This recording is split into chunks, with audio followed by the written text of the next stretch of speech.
This is Football at 4. Football at 4 is powered by the Inside the Birds podcast. It's brought to you by Bet365. Whatever the sport, whatever the moment, it's never ordinary at Bet365. Adam Caplan from the Inside the Birds podcast. He's going to join us in just a couple of minutes. Before we get to Adam, we were talking to Sal Paolantonio in the 3 o'clock hour. Over at the 3013, they ranked the top 10 rosters in the NFL entering this season. Number 1, San Francisco. Number 2, Philadelphia. When I tell you guys that, I just kind of casually throw in there, people think the Eagles have the second best roster in football. Does that up your expectations for this season? Do you enter this season hearing that and say, you know what? The Eagles are going to be pretty good. I feel like we have such a bad taste in our mouth at the way the season ended. We were almost begging for it to end. You know, you never want the football season to end. You always yearn for more. But by the end of the year, you were just like, put me out of my misery. Get this thing over with. And let's see how they fix this problem. Did they fix the problem sufficiently enough for you? Well, one of the things that's interesting, I don't know if anybody saw this video that's on the internet. There's a video of the Washington GM, and he's talking to Howie Roseman, and Roseman's at the draft, and he's calling him, and he's going back and forth, and he keeps calling him back. And finally, the guy from Washington, the GM, I can't think of his name right now. Do you know his name off the top of your head? Adam Peters. Adam Peters, who looks like a nice guy, but he looks like he's just getting taken for a ride by Roseman. And at the end of the exchange, he says, man, you're a pain in the ass. You know, and it's like, it's the scene from draft day in real life. He just keeps on being relentless. He just won't give up. He asks for something. Then he asks again. And it's like, come on, man, I said no already. And the guy hangs up the phone, and Roseman calls back, and he just keeps on calling. And you know, Michael Lombardi was talking, was this from the GM Shuffle podcast? Okay, no, I didn't know if he was on McAfee or someplace else. Oh, yeah, he goes to McAfee once a week, too. But when you listen to his expository on the podcast, it just outlines more that Roseman just does it better. He details how the Eagles can pay Hurts and everybody else. He explains that the Eagles, you know, are just smarter than everybody else. Take a listen. The Eagles, they did a really smart deal. The Eagles were smart about it. They went ahead and did Hurts' deal. He said 6.8% of the cap this year. Now, he's going to go up, but they can continue to sign their guys. It's a percentage of how much money you're giving them over the years of the contract. So that gives you room to kind of rebuild your team around it. It's one of those things that I think you just take for granted because you are so fixated sometimes that the GM is the guy that picks the guys at the draft. And if he misses at the draft, you get angry and you say, I need a football guy. But the most important thing is what Lombardi just kind of mapped out, is he explains that they have so much more cap space than a team like the Giants. I think Lombardi said that like 20% of the Giants' cap, think about that, like 20% of the Giants' cap is taken up by Daniel Jones and Drew Lock. I mean, no wonder they're terrible. Adam Caplan's here for Football at 4 on the Sports Bash Live 97.3 ESPN, the 97.3 ESPN free mobile app, and streaming live video on the X platform at 973 ESPN. Adam, happy hour Friday to you, sir. How are you? I'm good, yeah. So, Mike, I just heard what you're talking about with the Giants. If you really look at the roster, it just tells you how poor it is. There are only really 5 well-paid players on the roster. Andrew Thomas, or left tackle, who missed the majority of the season due to a hamstring injury last season, so that crushed him. The aforementioned Daniel Jones, Bobby Okereke, their middle linebacker, He's a really good player, making over $10 million a year. He deserves it. Dexter Lawrence, one of the best defensive tackles in the National Football League. He absolutely deserves it.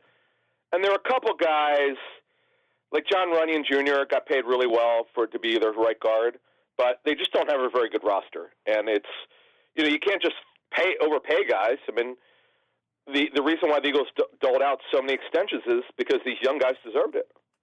Yeah, and one of the things we were talking about right before you came on, Adam, is 33rd team.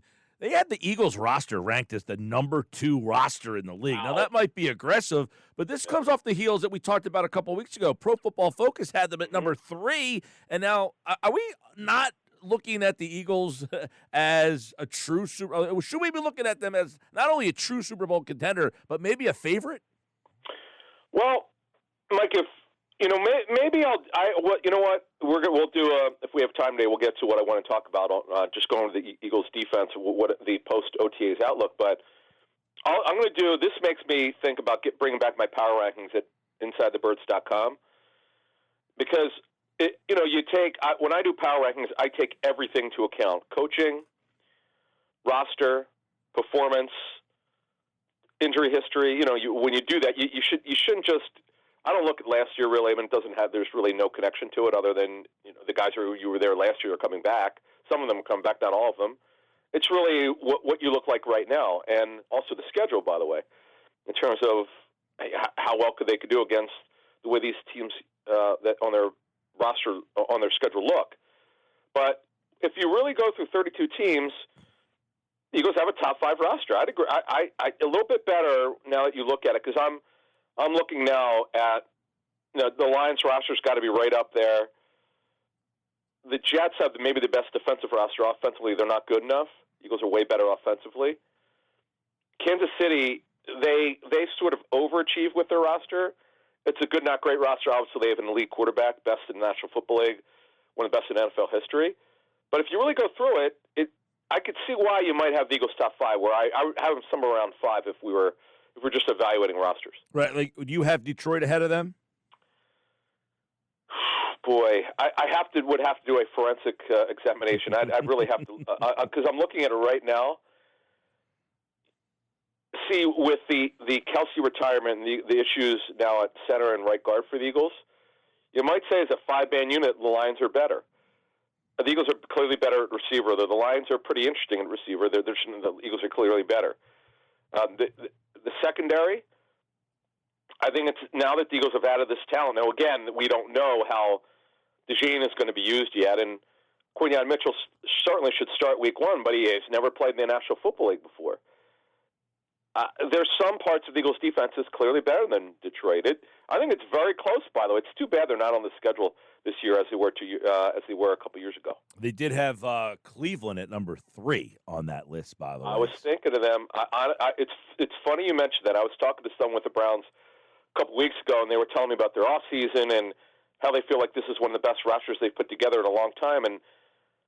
But a lot of it, Mike, comes down to the quarterback. Watson has not played good football since 2020. He's come off major right shoulder surgery for 2 issues. So you don't know that. Now, their offensive line's fantastic. They fortified the receiver core with the addition of Jerry Jeudy. Running back, they're questionable because of Nick Chubb had one of the worst knee injuries in NFL history. It's just terrible. Really good defense, well coached. It's right up there, Mike. If you want to have the Browns roster over the Eagles, I probably would not disagree with you. I think it's close.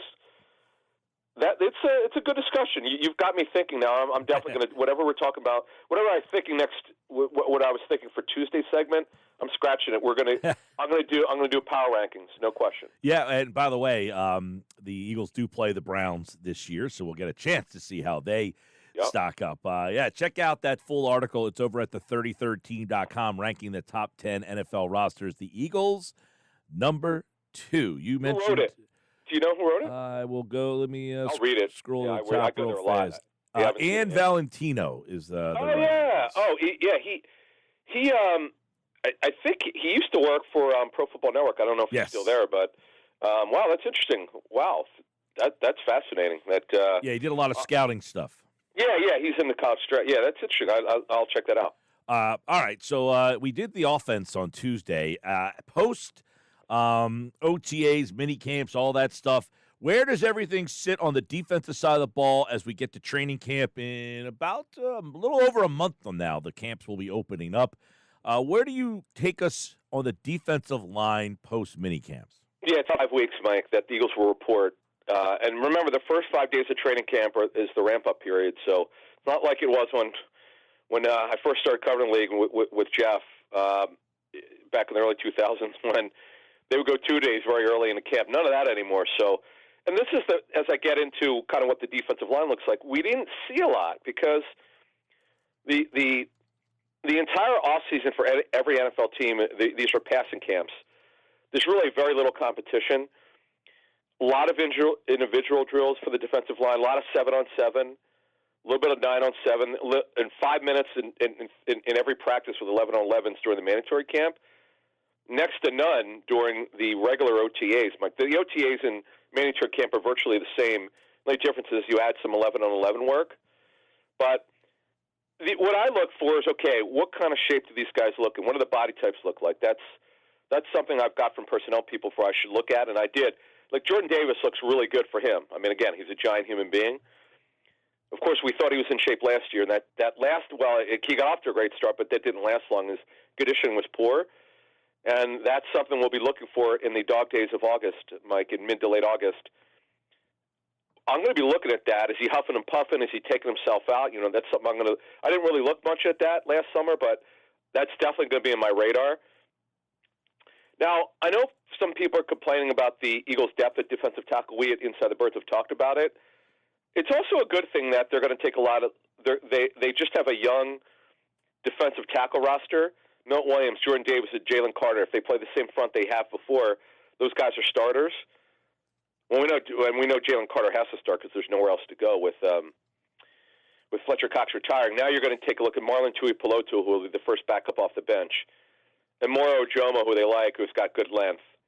And then my guy for training camp is Gabe Hall, who's going to be a 7 technique for them, or 5 technique. He's a fascinating player, Mike. He's a guy completely underachieved in college. He's got incredible measurables at 6'6". He's out of Baylor. He's got a lot of gifts. He would have been a 4th or 5th round pick had he just supplied himself, but he never really did. With Clint Hurt being the defensive line coach, I'll just repeat what I've said since they signed him. If Clint Hurt can't get this guy to make the roster, the guy clearly can't play in the National Football League. Clint Hurt is one of the best defensive line coaches in the league. He's now with the Eagles. But they're really light, Mike. Let's be honest now. They're super light on the defensive line. And it's something they're going to have to address at some point, but let's take a look at these kids. If they do sign somebody, that guy will not be starting, but you want to have some insurance on the defensive line. All right, Adam Caplan, Football at 4. Let's look at the edge rushers because a big new name in there that we're hoping can provide a little bit more. Obviously, is Huff. You got Nolan Smith in there, and an interesting group there. Yeah, so, Mike, it's not a question of depth. It's a question of can these guys do it? Josh Sweat fell off completely. Very lucky to be an Eagle.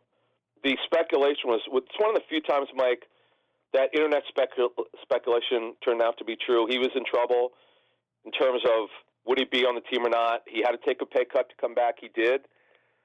But they fully guaranteed his salary this season of about $10 million. Bryce Huff has never been a full-time player. We've never seen him play full-time. You just don't know. Nolan Smith, Mike, to be the first guy off the bench now. It's a big role for him, and maybe he pushes for even more playing time. He barely contributed year one. He's got a first-round pick. He's got to play more this season, or it's going to be a problem. See, and then of course BG at 36. I mean, clearly has something left. He was in his minor role last season. He did well with it.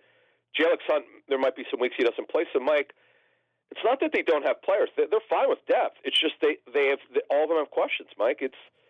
Let's call it like it is. If you don't, you just don't understand football. All of them have to show in their role, Mike, that they can handle it for whatever we just outline all the questions. They all have questions. Adam, linebacker is always a question. The inside linebacker spot's been a question for a while. Is it still? Again, they've added. They don't need it. They don't need any more players. Okay, they have enough players. But the question is, Mike, how good is it? As a veteran personnel man told me this week, and he watches his team's practice tape. He puts very little into off-season practices. He doesn't make any determination of anything. So, I said to this guy, I don't know if you've seen Devin White before, but he's, look, I'm well aware of my soul for free agency, and he looked at his tape for free agency, and he goes, look, the guy's still pretty gifted, but there's a reason why the Bucs want no parts of him anymore. They don't want him back. So you got that issue. You got Zach Bond, but he's talented. You got Zach Bond, who's going to play inside linebacker for the first time in his career at this level. You just don't know. Now, could he win the job? We'll see. Where they're going to line up Nakobe Dean, or he's going to be a Mike or a Will. It's more of a Mike linebacker. The Eagles purposely limited him because he came back for the Liz Frank rupture. It's a major injury, Mike. And then you got Burks, who's a good backup. Trotter Jr., who will, he won't. There'll be some weeks he doesn't dress, but the hope is he'll be on the team. And Ben Van Sumeren, who definitely showed he could play at this level. That Giants game, he was great. So here's the cool thing: they got depth and they got competition. But the question is, how good are these players? They don't have one guy where you go, we're good here. Where this guy's a really good football player, and there are no questions. Like with Jordan Davis, like with Jalen Carter, I have no questions except for one thing: his condition was not good enough late in the season, and he was freelancing a little bit. But the dude's an absolute stud. Well, the cornerback room we can probably spend an hour on because there's like 9 guys competing here. But what is the takeaway post minicamp as they enter training camp 5 weeks from now? They've got way better depth, way better talent, Mike. Now, I still Slay's got one good year left in him. 33 years old. He had the knee surgery. He felt that he had the procedure done that would help him. We'll see. We'll see what he looks like during training camp. The good news is they learned a lot about Isaiah Rodgers. They had no idea what to expect other than whatever their agent told them because he was never with them before. Obviously, he didn't play last year. Didn't play or practice. He answered the bell. He's in good shape. He could run. He's one of the fastest corners they have. He's just smaller, around just over 5'10". Ringo looks like he's kind of revived his career, building on a handful of decent snaps late last season. But again, off-season practices, these don't mean very much. There was absolutely no physical play, Mike, in the off-season. So we're gonna learn with what we saw real or Member X, as they say. Remember that Member X ad many years ago? It was what we saw and heard about Ringo real. What we're going to learn in training camp. Quinyon Mitchell, I'm fully expecting to start week 1 opposite Slay. I'd be stunned if he doesn't. He'd really have to be bad in training camp not to start. Can Eli Ricks push to be one of the top backups like he was last year? That remains to be seen. But the cool thing is, Mike, they've got youth, they've got depth, they got competition. I'm choosing to believe, Mike, that this group is going to hold up. I know it didn't hold up last year, but I'm going to take the optimistic side and say, you know what, this group's a little bit better than people think. Yeah, they got a lot of names in there, so you would hope 3 of them can stand out. And then finally, the safety position, does that include James Bradbury?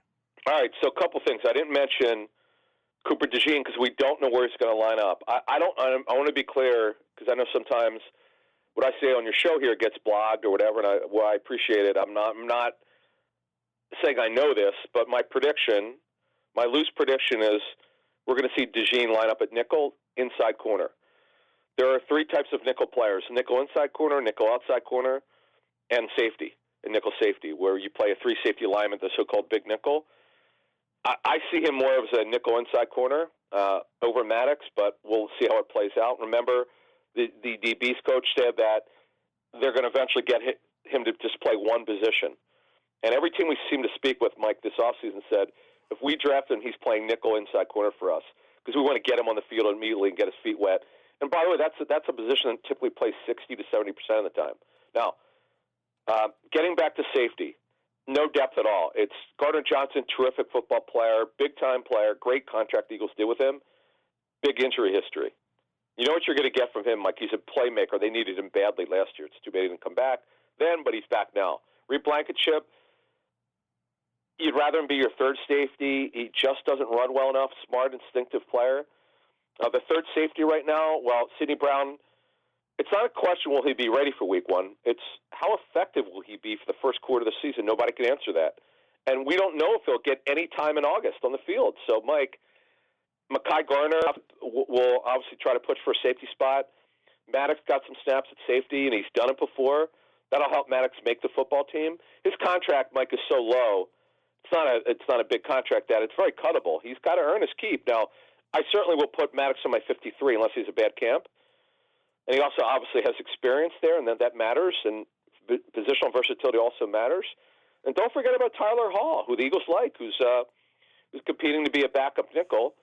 Let's see what happens with him. The cool thing is, Mike, where they got crushed at nickel due to injuries last year, nickel slot, now they've got depth and competition, so that's going to be a good thing. Well, there you go. Look at the defense. Training camp, as Adam said, about 5 weeks from now as we hit the hot month of June. It's hot today down the shore. But, hey, plenty to go. We'll talk more on next week's Football at 4 about the state of the NFL, the rosters, and who looks good coming into the summer with Adam Caplan and the boys from the Inside the Birds podcast. Thank you, Adam. Thank you. And, of course, Adam Caplan and the Football at 4 is powered by the Inside the Birds podcast each and every day here on the Sports Bash Live on 97.3 ESPN, the 97.3 ESPN free mobile app.